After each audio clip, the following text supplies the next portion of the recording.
제가 현장 임장에 다녀왔습니다. 위성 사진을 보면 현재 4단으로 나누어서 토지를 이용하고 있는 상황이었는데요. 이쪽 왼쪽 부분은 성토를 해서 밭으로 이용하고 있고, 또 오른쪽 부분은 그대로 논으로 사용하고 있는 모양새였습니다. 그런데 현장에 가서 보니까 실제로 이쪽 부분, 이 동쪽 부분도 성토를 해서 밭으로 이용하려고 하고 있습니다. 그런데 딱 보시면 알겠지만 밭으로 이용하기보다는 주택지로서 매매를 할 것 같다는 생각이 많이 들었습니다. 반갑습니다. 여미입니다. 오늘은 남양주 지원에 나와 있는데요. 오늘 제가 가평에 있는 토지 지분을 입찰하려고 왔습니다. 근데 아마 이 토지는 공유자 우선 매수가 들어올 것 같아요. 이 토지는 감정가 1억 6,967만 원에서 지금 3번 유찰돼서 5,819만 7천 원까지 유찰이 됐습니다. 땅은 괜찮거든요. 근데 생각보다 꽤 많이 유찰됐는데 그 이유가 바로 이렇게 공유자 우선 매수를 신청할 수 있는 가능성이 있기 때문에 아마 입찰을 좀 꺼려 하지 않았나라는 생각이 들고요. 또 이 감정 자체도 생각보다 좀 높게 된 감이 있습니다. 그래서 시세 대비 이 감정 가격이 높기 때문에 조금 떨어질 때까지 사람들이 유찰을 기다리지 않나, 그런 판단이 좀 듭니다. 그래서 저도 공유자 우선 매수가 들어올 거라고 생각이 들긴 하는데, 그래도 혹시나 또 공유자 우선 매수가 안 들어올 수도 있고 공유자한테 또 어떤 사정이 생길 수도 있으니까 오늘은 입찰을 한번 해보려고 합니다. 과연 공유자 우선 매수가 들어올지, 아니면 제가 낙찰을 받을지, 아니면 다른 사람이 또 낙찰을 받을지, 그 결과는 잠시 후에 법원에 다녀와서 말씀드리도록 하겠습니다.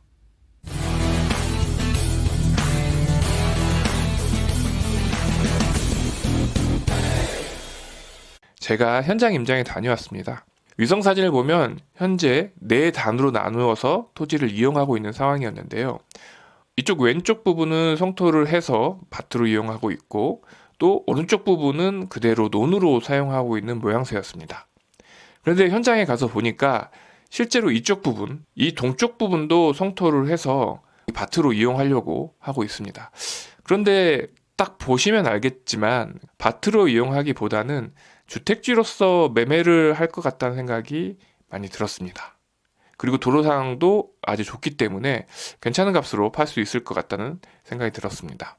등기부 등본을 보면서 한번 설명을 드리도록 하겠습니다. 이 토지는 1979년에 전 소유자가 돌아가시면서 상속이 됐고요. 공유자를 보니까 한 분이 성이 다른 걸 보니까 배우자이고요. 나머지 분들이 자녀분들로 지금 이루어진 공유물건인 것 같습니다. 그런데 그 이후의 상황을 보니까 이 공유자인 형제 간의 이 지분이 한 분에게 계속 몰아가고 있거든요. 여기 매매로 이 정성땡 분이 정순땡님으로 지분이 매매되었고요. 그리고 여기 어머니였죠. 김월땡님도 정순땡님에게 증여가 되었고, 그리고 정윤땡님도 증여가 돼서 이 모든 지분의 소유권이 이 정순땡님에게 가고 있는 모양새입니다. 그런데 한 분의 지분이 넘어오지 않았거든요. 그분이 바로 이 정동땡 씨인데 압류가 걸려 있어서 바로 넘어오지 못한 것 같습니다. 그리고 다른 채권으로 인해서 가압류도 걸려 있는 상태입니다. 그리고 이 가압류로 인해서 이번 경매가 진행된 상태이고요.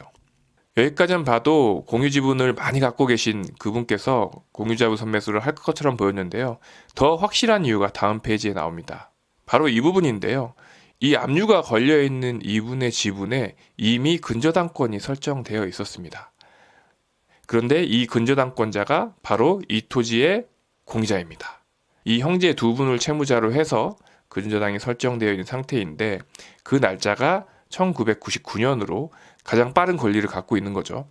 그래서 요약본을 보면 이분이 12분의 9, 그러니까 4분의 3을 소유하고 있는 상태이고, 소유하지 못한 이 12분의 3이 경매로 진행되고 있는 상태입니다. 말소기준 권리는 1999년에 설정한 이 근저당이 되겠고요. 배당 순위로는 이 4천만 원에 대한 근저당권자, 그리고 공유자인 정순땡님이 1순위가 되겠고, 그리고 2순위인 국가의 압류, 그리고 가압류한 이 남해군 수산협동조합에서 3순위가 되겠네요. 자, 이 정도만 봐도 이분께서 당연히 공유자 우선 매수를 할 것으로 보이고요. 또 보통 공유자들은 이 다른 공유자들의 경매 소식에 대해서 잘 알지 못하는 경우가 많거든요. 형제라고 하더라도. 하지만 이런 경우에는 이 근저당이 설정되어 있기 때문에 이분은 배당 신청을 하라고 또 우편물이 가게끔 되어 있습니다. 그래서 당연히 이 지분이 경매에 나온 것도 알 뿐만 아니라 또 공제자 손매수를 할 준비를 하고 계시겠죠. 자, 그럼 과연 결과는 어떻게 됐을까요? 역시 아쉽게도 공유자 우선 매수가 들어왔네요. 이렇게 공유자 우선 매수가 들어올 걸 알면서도 입찰을 한 이유가 뭐냐면, 공유자 우선 매수 신청을 하러 공유자분이 법원에 안 올 수도 있고요. 또 온다고 하더라도 보증금을 안 챙겨올 수도 있습니다. 전에 우리 회원분께서 이런 경우가 있었는데요. 보증금을 가져오지 않아서 계좌이체를 하시겠다고 하신 분이 계셨는데 봉투에 들어있지 않으면 무효가 되는 거죠. 오늘도 마찬가지로 이분께서 보증금을 5만 원권으로 가져오셨어요. 그렇다 보니까 개수기를 돌리는데 한 5만 원 정도가 모자라서 개수기를 5번 정도 지금 마지막까지 확인하고 돌렸습니다. 만약에 보증금이 부족하면 무효가 되는 거예요. 그러면 제가 낙찰을 받을 수도 있는 거니까 그 부분까지 노렸지만 저에게는 아쉽게도 보증금이 딱 맞게 들어왔습니다. 만약에 보증금이 부족했을 때 다시 넣으려고 지갑에서 돈을 꺼내고 계시더라고요. 그런 경우에는 제가 주장을 해서 무효화할 수 있겠죠. 그렇게 되면 이제 그분과 다시 협상을 하든가 다른 방식의 출구 전략이 나왔을 수도 있겠지만 아쉽게도 그분께서 공유자 우선 매수를 했습니다. 만약에 공유자 우선 매수를 하지 않았다고 하면 제가 어떤 식으로 이 물건의 출구 전략을 세웠는지는 집에 가서 설명을 드리도록 하겠습니다.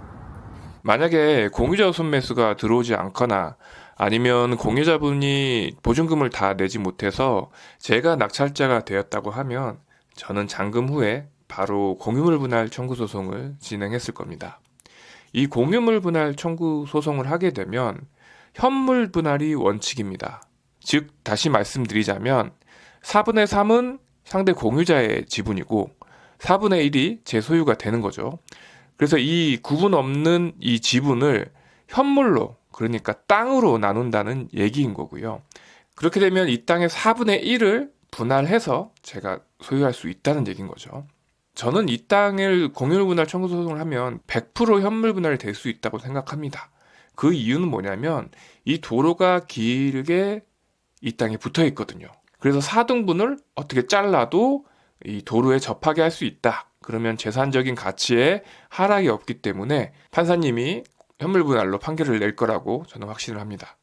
자, 그러면 어떤 식으로 분할을 할 것인지 예상해 볼 수 있는데요.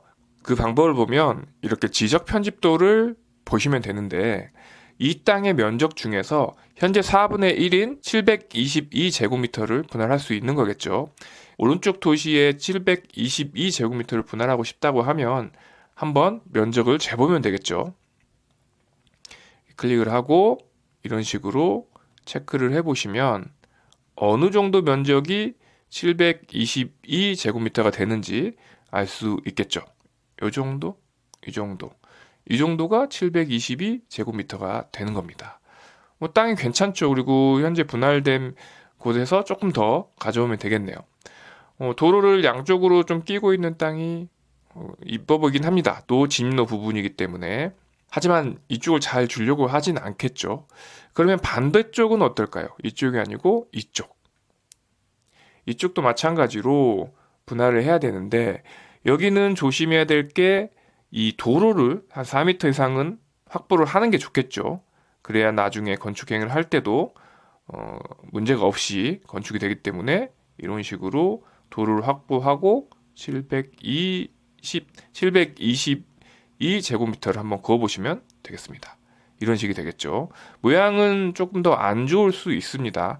하지만 도로를 접한 면이 2m 이상이 되게끔 하고 충분히 4m 이상 정도 하게 되면 이 안쪽으로는 충분히 땅을 쓸 수 있다는 장점이 있겠습니다. 이쪽은 진입로이기 때문에 어떤 상업적인 용도로 쓰기에도 괜찮아 보이고요. 이쪽은 조금 포근한 느낌이 듭니다. 왜냐하면 이 땅이 지대가 높고요. 이쪽에 조금 쏙 들어가 있기 때문에 포근한 느낌이 들 수도 있어서 주택지로 쓴다면 나쁘지 않다라고 볼 수 있고요. 그리고 이 땅의 장점이 또 있는데요. 이 땅 위쪽을 보면 이 지목이 아마 국어나 하천일 텐데요. 국유지겠죠.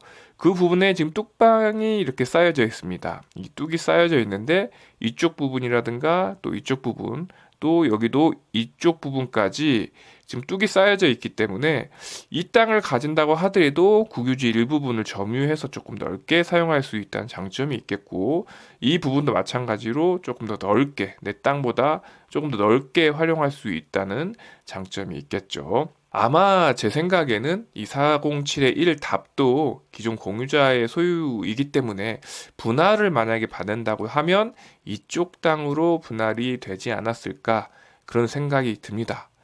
그래서 분할을 해서 내 소유가 되게 되면 이런 주택지의 용도로 쓰기에도 충분히 괜찮은 땅이 되겠죠. 그렇지 않으면 2025년부터 시행을 준비하고 있는 농촌 체류용 침투로도 이용하기에 딱 괜찮은 토지인 것 같습니다. 실제로 여기 현장 임장을 가보니까 이렇게 농막을 갖다 두고 사용하시는 분도 꽤 많이 보였습니다. 농막 같지 않게 생겼죠. 그리고 토지를 보기에도 전원주택처럼 쓰는 그런 땅으로 보이죠. 하지만 이것도 농막입니다. 그래서 이쪽은 이렇게 주택을 짓지 않더라도 농막으로 사용하시는 분들도 꽤 많이 보였습니다. 그리고 이쪽이 2번 물건이고요. 여기가 1번 물건인데 여기는 입찰을 하지 않은 이유가 이 토지 형상을 보면 이 도로보다 많이 낮게 파여 있습니다. 그리고 현재 또 논으로 사용하고 있기 때문에 같은 전략으로 현물 분할로 간다 하더라도 또 송토 비용이라든가 토목공사 비용이 좀 들기 때문에 이쪽보다는 저는 2번 물건을 택해서 입찰을 했던 것입니다. 이런 식으로 지분 물건은 분할을 염두에 두고 입찰을 하시면 괜찮을 것 같고요. 또 현물 분할이 아니더라도 또 대금 청산할 수 있는 물건은 그 물건대로 출구 전략을 짤 수 있으니까 그 부분에 대해서는 다음에 또 기회가 되면 말씀드리도록 하겠습니다.